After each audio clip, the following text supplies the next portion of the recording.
Hello again everyone, welcome back, thanks for visiting once again.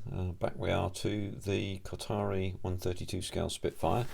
It's been a few days since I've put out anything. Obviously, as you'll know, I've been away for a little while and been busy with work and such like, but we are now going to enter a fairly key phase of this particular job, which is to say to attach the main plane to the fuselage. That's something I'm hoping to do today anyway, but there's a few things in the meantime to get on with, some of which you can see on the modelling desk. Before I go any further, there was a comment passed to me by somebody in modelling land who wanted to know about the tweezers that I use, and there's a couple of examples there. I got a bendy round the corner pair of tweezers and then a straight pair as well. And I wanted to respond directly to that individual whose name I don't recall, I'm afraid. Sorry about this. But I couldn't find the message, the original comment. So I thought, well, okay, I'll have to do it over the air, as it were. But the tweezers I bought from a shop in Gloucester called Antics, and they're by a company called Expo Tools, I believe, and they come in these little packets, and there's any number of them actually that you can get. I'm not paid by Antics or anybody else, but these things seem to come down to a really good point. So I decided, whilst I was in there meeting Stephen Haynes, hello Stephen, hope you're all right, and I thought I'd get a pair just to tide me over, because I don't get up to Gloucester all that often. As you know, that's where Nigel's modelling bench hails from. I didn't encounter him there, but there we are. So that's the first thing. The second thing is James over at To Boldly Go amused me with some lore, I think, some modelling lore, spelt Lore. And he was, you'll find it in the comments on one of my recent videos, but he talked about the Wrath of Oxley, and I think I know what he means, but this had to do with using gloves on your hands, which, as you know, I don't do, or at least not very often. But anyway, go and visit To Boldly Go's modelling. He's pretty good. He's got some really natty little models he's doing at the moment, including, I think, a 1/48 scale armoured vehicle, and he's pretty good at that kind of thing. So go give him a visit and give him a sub. Why not? I think that's a good idea. He's a nice guy, and he gets involved in various things. So there we go. Anyway, let's move along. So I'll bring you up to date here. We get the wings together and the wing fillets, the wing root fillets in, and so on. And as you can see by the sort of look of the paint, I've done some painting here. As you know, I've actually coloured this the initial colours, which is night and white on both sides here, because what I'm going to do is to use Sky Type S, which you can see in here already, to cover both sides of the main plane, and hopefully I'll get a slightly different finish this side to that side, because as you'll probably know, when the original Mark 1s were, shall we say, modified or repainted, they were often painted at the OMUs, or operational maintenance units, but equally often at the squadrons as well. And they knew what colour to use, but they fetched up whatever paint they could find. So really speaking, if you're going to use Sky Type S on the underside of a Spitfire in the Mark 1 or Mark 2 era, you could almost get away with anything approximating to this and you'd be pretty much correct. So the only thing to look out for, if you're not making the Kotare and they don't say this, is when you do the Mark 1s, the inside of the wheel wells here and here on both sides remain the original colours. So I've coloured this in, I've used NATO black in here because I want it to be different, and I've just used standard white here, but I'm going to mask them in with some foam after that. But you can see I've put some masking tape in there already just to start the process. So what I'm going to do is use my tweezers, about which I spoke earlier. I'm just going to pull out the masking tape that I used here to stop the paint getting on these glued areas. Yes, and as you can see, that masking tape's particularly sticky. Let's just screw that up and put that in my bin up here. Let's carry on doing this. So I'm going to put the radiator and oil cooler in before we carry on to attaching the main plane and so on, but there are some things not to forget before we do that. And just pull that out there. So now we've got some, on that side we've got good bonding surfaces, and I've done, God, oh dear, that's got stuck on my finger, well and good. That's I nearly lost that little tweaker there. That's important in a minute, so that's me not thinking because I'm trying to present at the same time as I'm doing this, but there we are. That's live videos for you, or live as it can be. I don't edit any videos, as you know, so I shall carry on regardless. So as I say, if it goes wrong then you all see it, so that's how it works in my world. So that's the radiator front and back. As you know, the radiator flap was always open when the aircraft was on the ground, and the last couple of bits here are for the oil cooler, and then we'll be able to get those fitted. Give me 1 second and I'll be catching up with you in just a minute. So there we are. I'm hoping to get a little bit more done today, but as you could appreciate, it is really quite important to make certain that we get the fitting of these parts and the main plane absolutely correct. So this little thing here, let's just move the metal out of the way. This little object here is the see that, there we go, that's the fuel tank vent pipe. So if the fuel tank got hot, then it would vent out through this, and that sits in that little hole there. We can fix that in there, as you can see, after that fashion, and we attempt to make it as upright as we can, as you can see, and it sits slightly back. I'll just quickly test fit that just to make sure that that's okay. Yeah, that all fits nicely. Yeah, that's okay. So what I'll do is I'll just put a little bit of quick drying cement on that, and it is going to be the tiniest drop. I'm going to need the magnifier for that, I think. Otherwise I'm not going to be able to see it properly.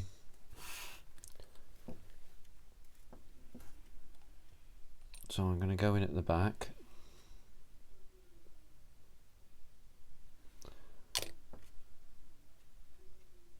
Right, and tweeze it round to make sure we get that in the right place.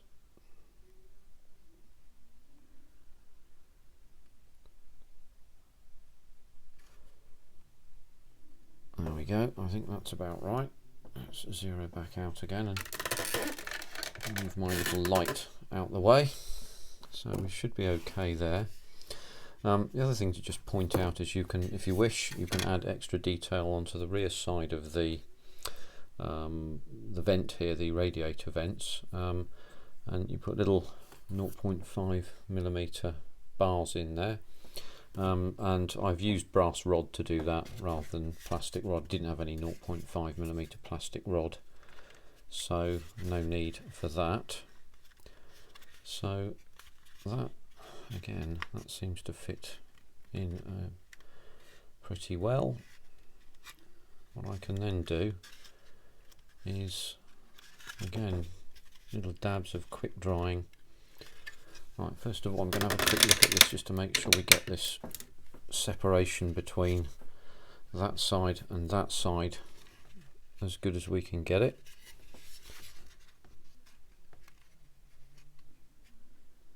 Yeah, you see, it's not fitting quite. It's not fitting quite as we would want it there. I think something's not right. Wonder why that is. See, the front seems to sit down quite nicely, but there's a step at the back.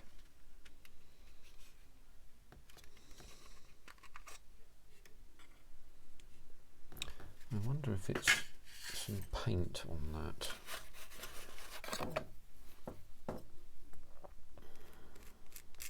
So we'll just take that off. Sorry, we'll dwell a short pause whilst I do this. As I say, nothing is edited here.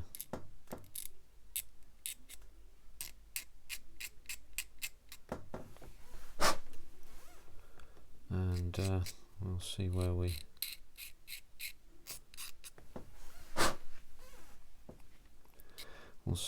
go from there.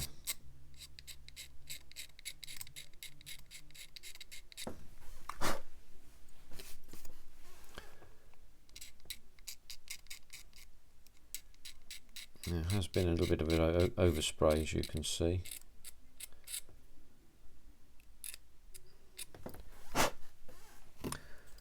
Let's give that another try, see where we are. I'll just have a quick look in there. Is there a step there?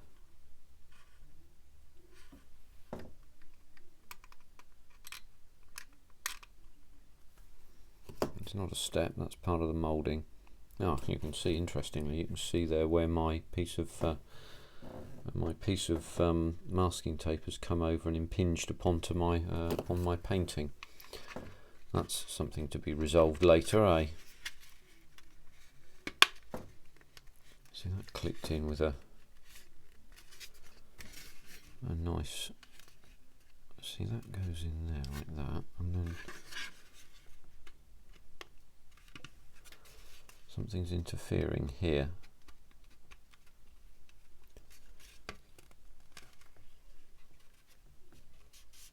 See, that's okay on that side, but it's on this side where it's causing trouble.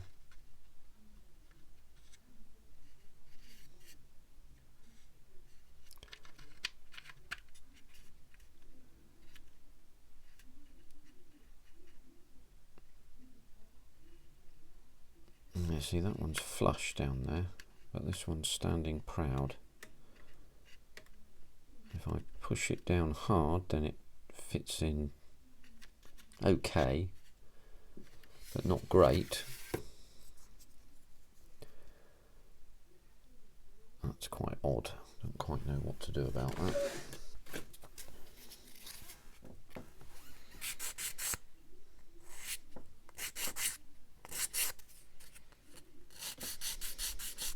Just going to ease a little bit of material out here.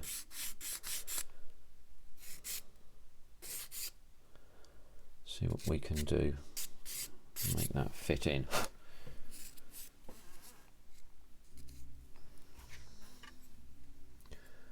This may be risky, but we'll see where we go. We have to do things quite carefully, because we now have to mind that confounded little tube we put in, eh?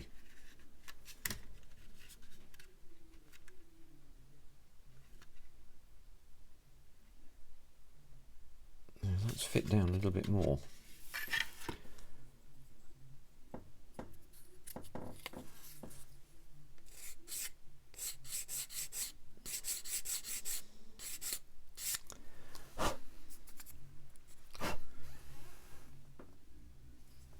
Let's have a quick look and see how that one goes.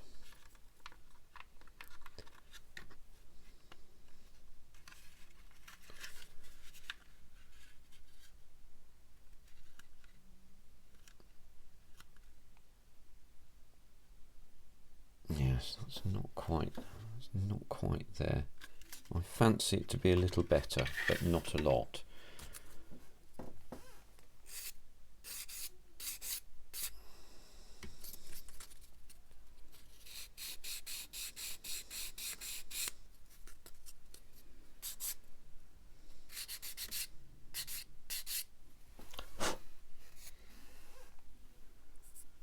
Right. This was not scheduled. Yes, I won't get very far putting that on the wrong way round, will I? Bit of paint there. I'm just going to scrape that off camera a minute.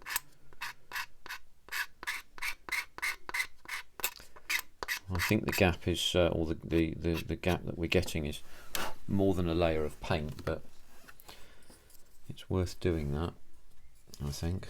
I'll try and do as much of this as I can on camera.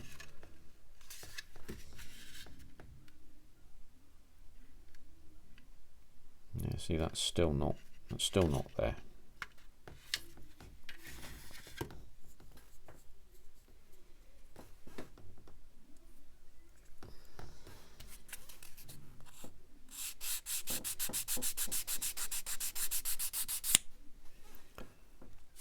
Just taking a little bit of material out of the bottom of that flange joint there, just to see if I can just get that to fit flat.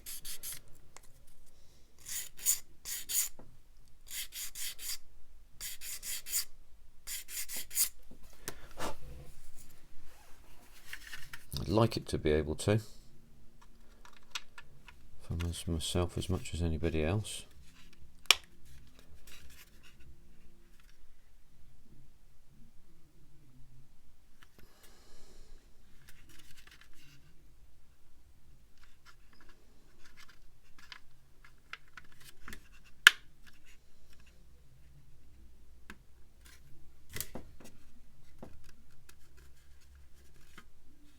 I'm going to work under the magnifier today, it would seem.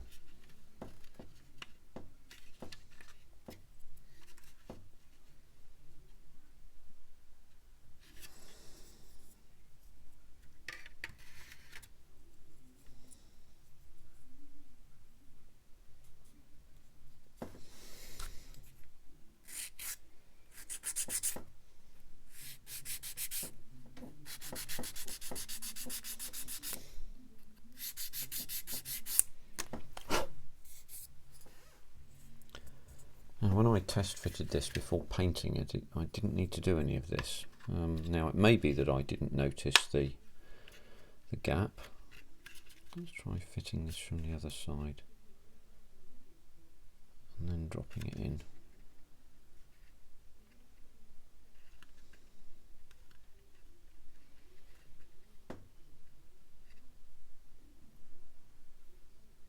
Yes, it's not keen to go in and fit flush, which is what I anticipated that it would do. Just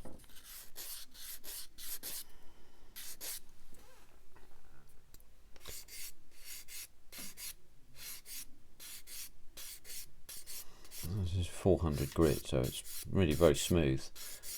I'm just taking just tiniest little slivers off here. I have to say, I didn't anticipate that I'd spend a half-hour video sanding stuff down, to be honest.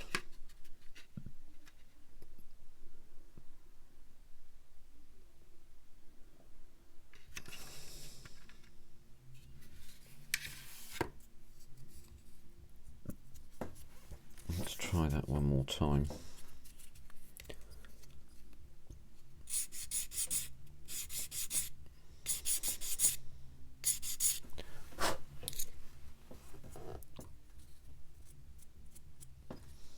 My little brush. Give that a bit of a brush off out there. I've brush finished inside there and tried to give it a slightly rough finish so that it doesn't look like a smooth, featureless expanse. So as you notice me manipulating this, you'll notice that, I suspect.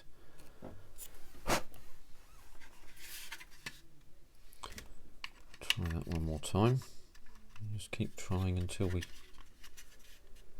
get it right.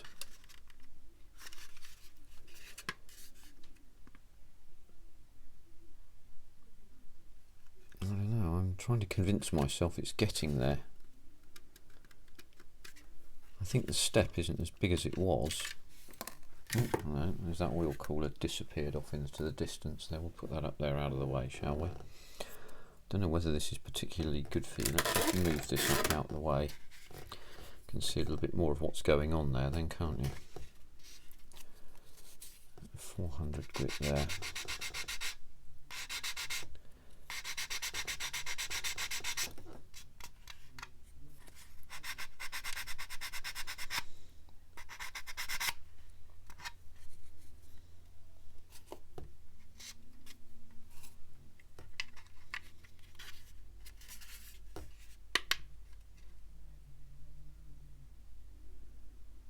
I think it's getting a bit better.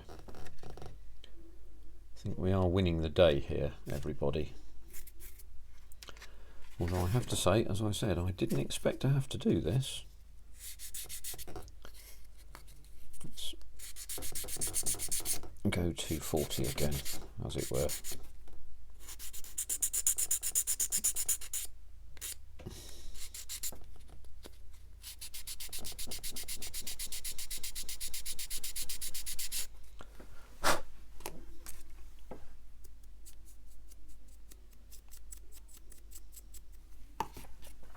I suspect one or two of you out there will probably be saying, "Ah, yes, you need to do this, or this, or this," but let me know in the comments, because it's not going to help me, because I will have done this by the time you see this, but it may help other people to avoid a potential issue.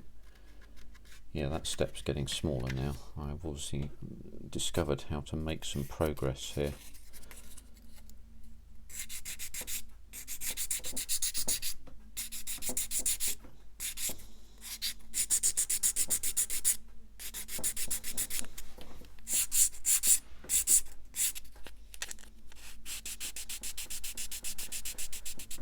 Keep moving this off camera. That's not good, is it? Yeah, if you get bored with this, which I suspect you all may have done several minutes ago, then do fast forward through this, and then it's only got to be me that's bored by it, not you. You see now down there. That's looking a bit better.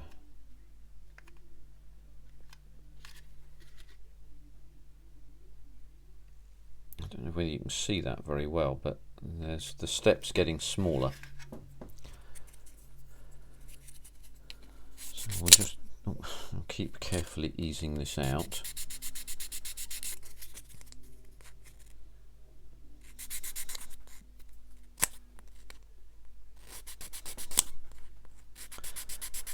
Trying to ease it a little bit more towards the front this time. Don't really want to overdo it.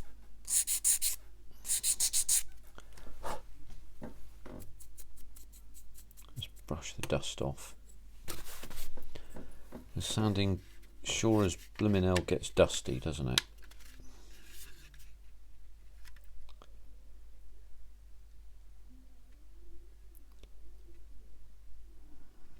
Getting there.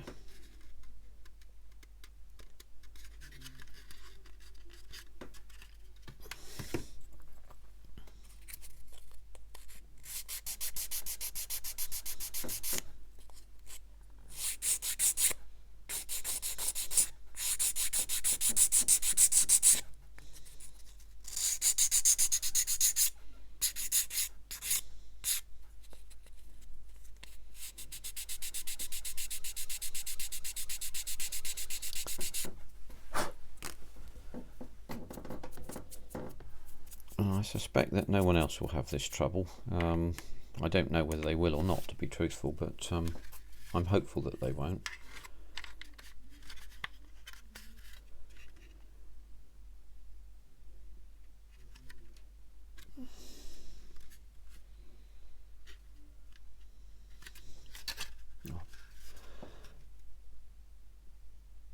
Yeah, that's looking better now. I think that's more like it. That's just more like it. I will talk about the wing leading edges at some stage. Please remind me.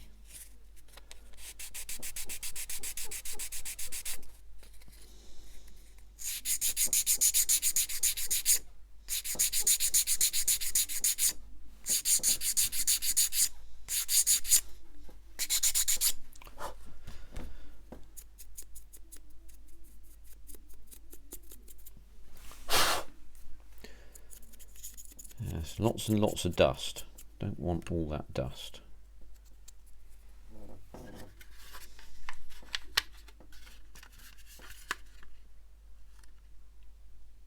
There we go.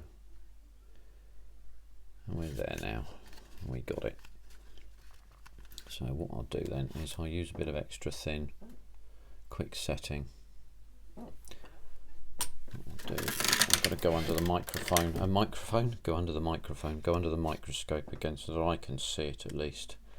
It's my old eyes, I'm afraid.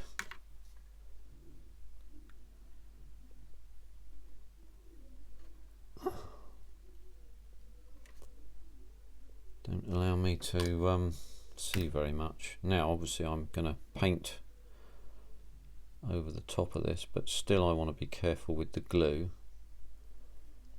Give myself the maximum possible chance to not make a mess of this. That's 2 times I've had hold of that magnifier. And hopefully that glue will capillary underneath there. And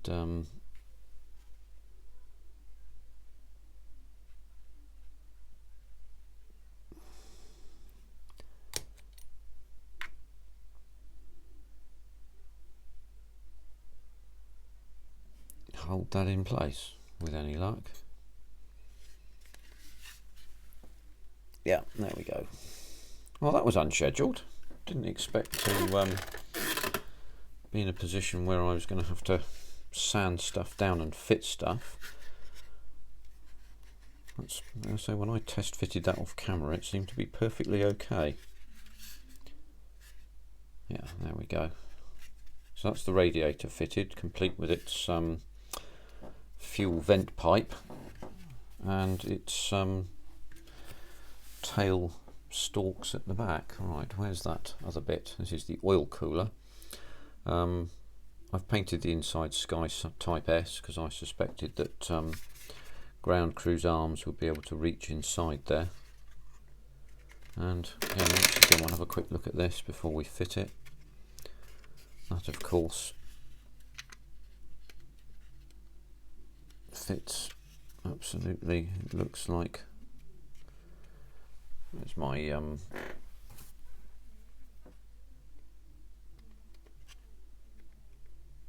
yeah, they're fine. That's a fine enough fit for me. Hopefully it will be a fine enough fit for anybody. No, I need the magnifier again because it's detailed work. Oh, just jerked there. It was nearly an occasion for the swear box. Oh, and by the way, Mark, as I said to you, I'm really not that cultured. I still go to the chippy in my slippers, so there. But it's very kind of you to perhaps intimate that I might in some manner be cultured in some way. Very kind indeed. I'm obliged to you, sir. Oh, I'm being a bit too quick there. I need to be more patient. Tron will be on to me. There we go.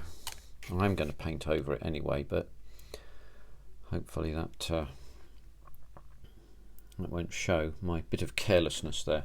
Let's move that up out the way once again. So there we go. Radiator and oil coolers. Quite distinctive in the Mark 1s. The oil cooler was a semicircular orifice there. And in the later variants, I think the Mark 5 had a circular, fully circular orifice, and then obviously, as we know, later variants had the repeated square duct that you see here. So that's that bit done. Just a quick word about the wing leading edges. I had to attack the seams there, and what I do, as you know, is with Mr. Surfacer 1500 mixed with liquid dissolved putty. Now, what you can do when you want to take that off is you can use a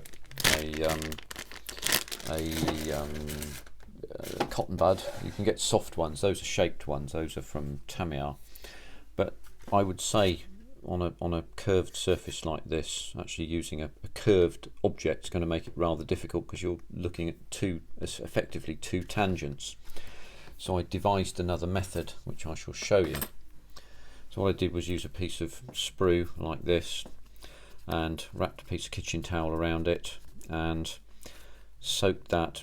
I say soaked it, I put an amount of Mr. Colour levelling thinner onto this, and I'm then able to attack this in that fashion, like that, moving up and down the wing leading edge, so that I leave the Mr. Surfacer and putty mix in the gap and smooth off the areas all around. And it's dead simple. It's much simpler to be able to just rub those down up and down that way like that, and you get those nice smooth surface finishes that you need to make the wing leading edges look good.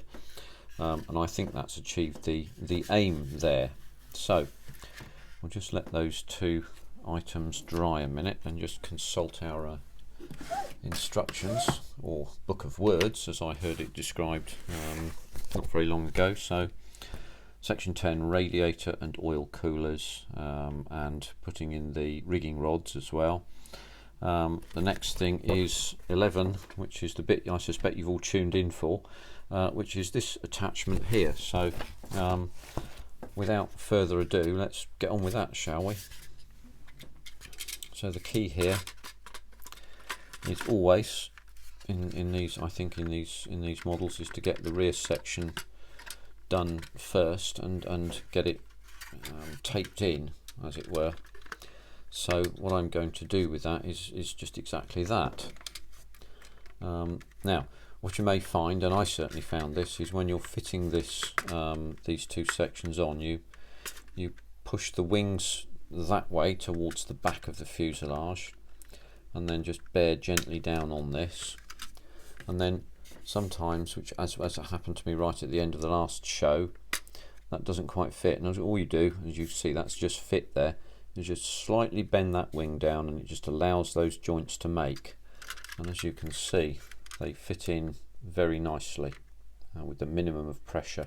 Hopefully you can see that. You can certainly see that on that side, so there's really very little issue with that. So what I'm going to do is push back on that and start to glue in. By the way, the instructions call out putting the gun sight in now, so I've dropped a piece of tape over this, because that's got the clear part in as well. So a bit of tape over that, just to protect it, maybe to give me a little bit of a warning that I'm about to press somewhere where I don't want to. Really, I should have a pin in there so that it will hurt me. But look, we'll go with it.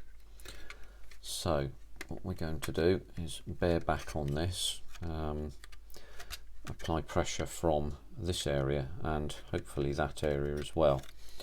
I'm going to use standard glue.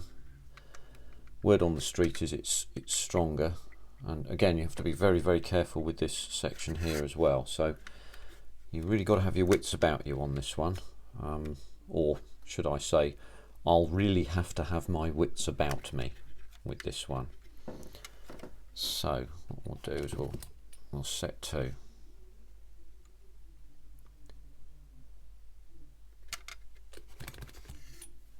And I'm just going to do this bit by bit. It may take a time, but I think it's really very important to get this right. And what you can see, I'm just describing as I go, is this glue wicking into that joint.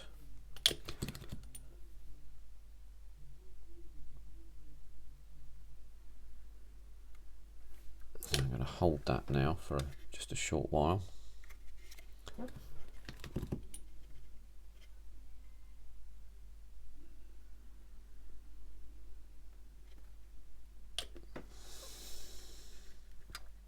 And then we'll tape it. Now, what I should have done, of course, is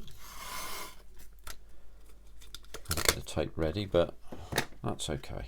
We're all right with that.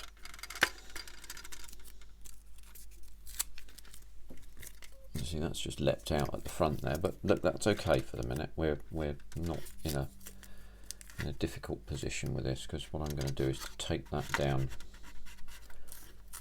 fairly firmly.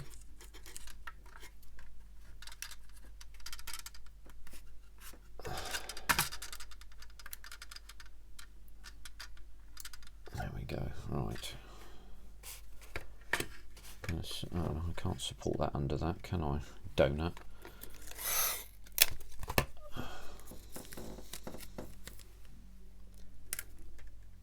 Yeah, that's dry, so I'm going to then just further strengthen that fit there at a minute with more tape. You can see the tape beginning to crease because I'm putting a little bit of pressure on it. I don't have clamps to be able to do this, so I'm having to make do as I go. So as I've said before, just gently bend down with the wing and you get the fit that you're looking for. So front section now. Oh, here's a thing. Let's just quickly look at this fit here before we commit ourselves fully. Oh, look at that. My word. That's just straight in. Good gracious me. That will mean then, of course, that this radiator inlet, it's not a radiator inlet, it's some sort of air intake of some description. I can't remember immediately. Will fit very nicely. So yes, we'll use extra thin.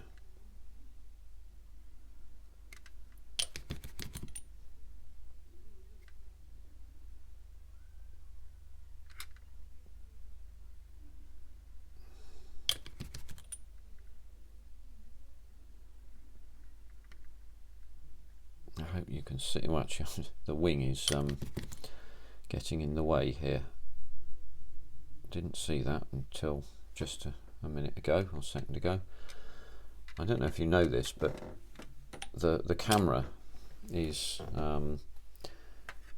about as far in front of me as the aircraft is from you right now. So I'm sort of looking over it and round it quite a lot of the time, which is the reason why I sometimes take the work off the region or off the viewing area of the camera. It's a drawback of doing this. I think they call it over the shoulder filming, but I think the over the shoulder type filming looks much nicer and is much more, shall we say, user friendly in my view than the right over the top filming that other people use. I know the right over the top filming is dead easy and much simpler for people to do presentation, and it is really a question of horses for courses. Oh, I just went a bit too far there. But I prefer this because I think the presentation looks better. I think you get to see a little more detail, and if I want to zero in on things, oh, that's too much glue there, then I can do it really easily.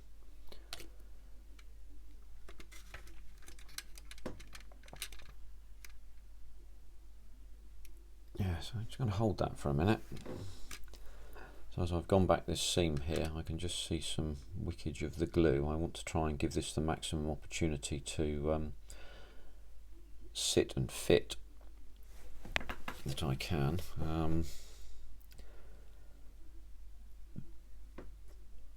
And again, I think the fit is just brilliant. It's absolutely magnificent. And I'm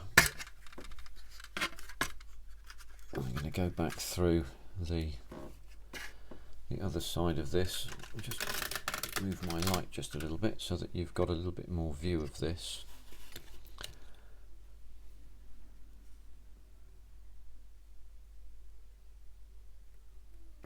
Very carefully get adhesive into here, into this joint. I want this joint to be absolutely as good as it can be, as it's one of the most visible ones out there.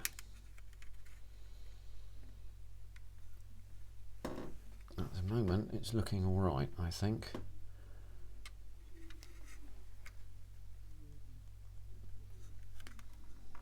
Yes, that's looking okay.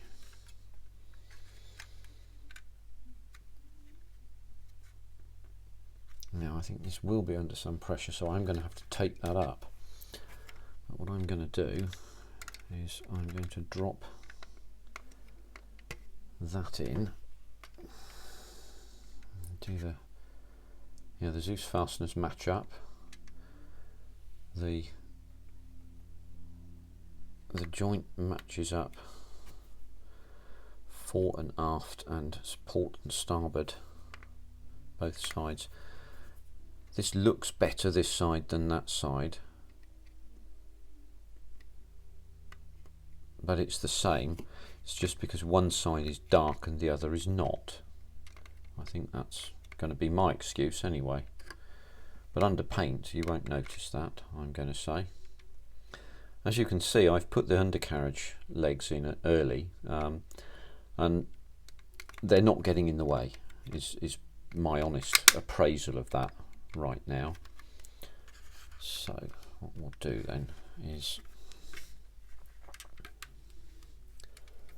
manipulate this around and then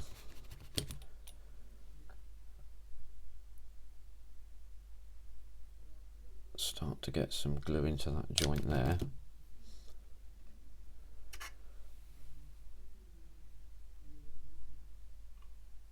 Okay, that's that.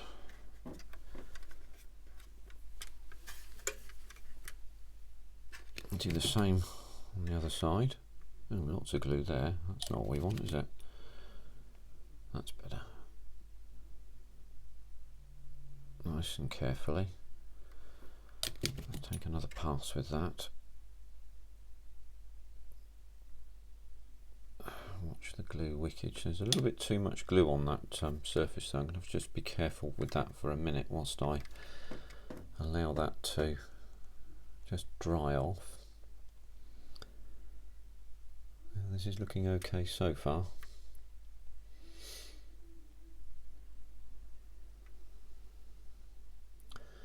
As you can see, it's coming alive.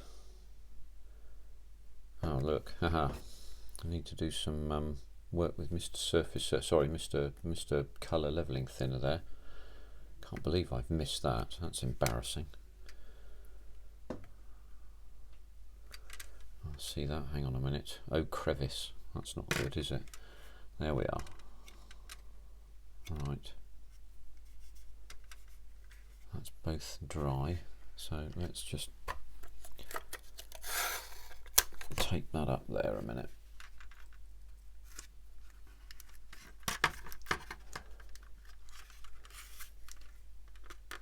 There we go, that's that bit.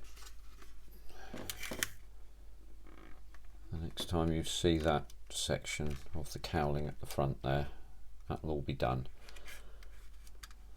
Either that or it won't be, and I'll be embarrassed again.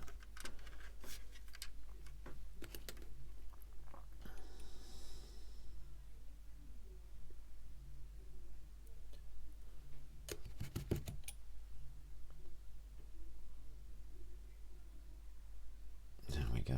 So for now, in terms of bonding the main plane, that's pretty good, I would say. The other section is this. Now this sort of is a fits where it touches type of thing, and it doesn't touch in many places, but your big advantage is, let's get the tweezers onto it, is that this little U shape there that you can see fits into that little U shape there, and it says here that slots straight in, and yeah, so it does, and fits pretty well, so I think we can drop that in too. I'm inclined to do that. Let me just have a quick look underneath the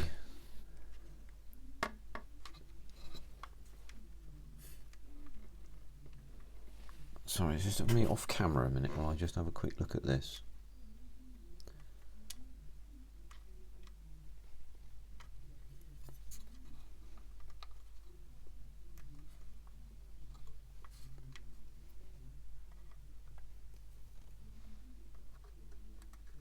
Yeah, that's okay. Just wanted to be certain that we had the best fit we could get, and I think we have. Finger there we go.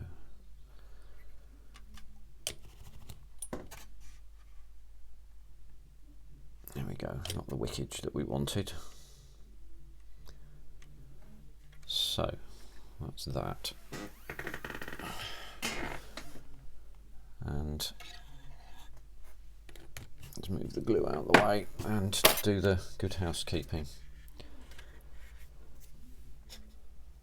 So, the wings are now on, and I'm relieved, I have to say, because we're now through stage 11, and sort of by default we're quite a long way of the way through stage 12 as well. There are one or two other things to do, which is to put the pitot head on and so on, but we're nearly then through the whole thing. I wanted to point out quickly just the difference between the de Havilland propeller and spinner and the Rotol. It's a reasonably interesting thing to me anyway. There are two spinner heads, and in the model, let's put that way to one side for a minute. In the model, the both are marked with a legend on them. You can see that one, I think, says RX stroke 1. That's the Rotol head. That was, I think, magnesium alloy. And then the other one is marked DH. Again, I think you can see that. There is a difference between the pair of them, as you can see. So the blade on the Rotol, if anything, is just a slightly bit fatter at the top end there. The de Havilland blade has a slimmer profile at the top end and then slims out to a slightly wider end. So you can tell that by looking at them. You could tell a de Havilland or a Rotol. The sort of wing-like shape of the Rotol, I think, is slightly more attractive to the eye. But there we are, it's a matter of personal choice. And the other thing that you'll be able to tell, and the immediate tell and the giveaway, actually there's one other thing just to point out. The Rotol blade sits into a shank here, whereas the de Havilland blade does not. But the immediate giveaway will be the difference between the spinner heads, and it's the Rotol on the left, which is flatter, and the de Havilland more pointed spinner on the right, which is you can tell that difference really very quickly, and it's very clear when studying open aircraft in that sense. So this option that I'm choosing will use the de Havilland spinner, and I'm in two minds as to how to pose the propeller blades, either like that or like that. Not really sure just yet. I'm sort of leaning towards that, to be honest with you, but as you can see, we're kind of pretty close to the end here, and I'll be moving on to painting after doing these other little steps. I've got the wheels to complete. I've got to put some tyre black onto these tyres. One thing I will say that is you do have the option in the art scale mask that the most excellent Nigel from Nigel's Modelling Bench, that's easy for you to say, gave me, is there are some wheel masks as well, so I can mask those wheels where I've put white paint on one wheel and black on the other, because obviously that's what you need to do. And hopefully I've got those two wheels the right way round. I'll be a bit of a Charlie if I haven't, to be honest with you, but there we go. So there we are, a few little panics there, a few little things to look at.